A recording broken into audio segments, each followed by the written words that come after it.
Frozen shoulder বা কাঁধ ব্যথা সমস্যার অত্যাধুনিক সমাধানের জন্য একটি গবেষণাভিত্তিক কার্যকরী চিকিৎসা হলো পালসড ইলেক্ট্রোম্যাগনেটিক ফিল্ড থেরাপি। এই পিইএমএফ থেরাপির মাধ্যমে একটি ইলেকট্রোম্যাগনেটিক ফোর্স বা শক্তি কাঁধের জয়েন্টে প্রবেশ করে, সেখানে যে ক্যাপসুলে প্রদাহ হয় সেই প্রদাহগুলোকে কমিয়ে দেয়, রক্ত চলাচল বাড়ায়, ক্ষতিগ্রস্ত যে টিস্যু রয়েছে সেই টিস্যুগুলোকে রিপেয়ার করার মাধ্যমে একই সাথে ব্যথা কমায় এবং কাঁধের স্বাভাবিক যে মুভমেন্ট রয়েছে সেই মুভমেন্টেরও উন্নতি ঘটায়।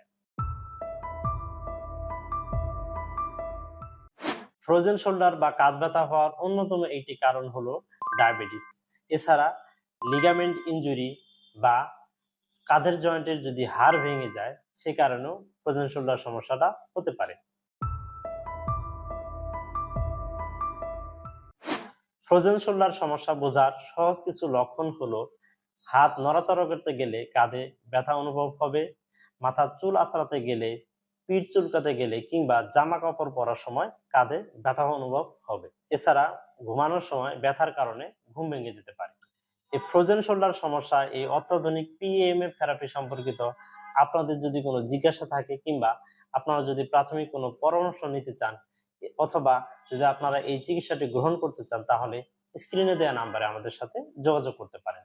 এই ফ্রোজেন শোল্ডার সমস্যায় অত্যাধুনিক সকল চিকিৎসা PMF therapy, cryotherapy, shockwave therapy, acupuncture, ওজন থেরাপি সহ অন্যান্য সকল চিকিৎসা নিয়ে ফিউচার হেলথ সর্বদাই আপনাদের পাশে রয়েছে।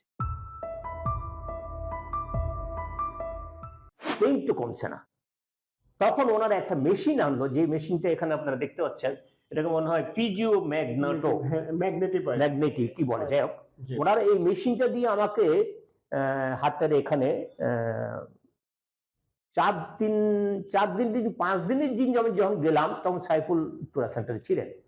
তখন ওখানে একজন ছিল ডাক্তার, সে বললো যে আঙ্কেলের তো পেইন অনেক কমে গেছে। তো তখন সাইফুল বললো তো মেশিনটা তো আজকে দিয়ে দাও, মেশিনটা তো আমি নিয়ে যাব বনানীতে।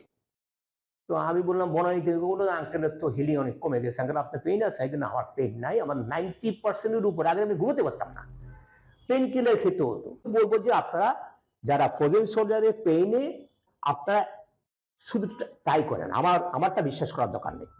আমি সত্য কথা বলছি এই জন্য যে আমার কথা শুনে কেউ যদি এসে এখানে ভালো চিকিৎসা পায়, আল্লাহ তাআলা আমার প্রতিও কিছু সওয়াব নাযিল করবেন।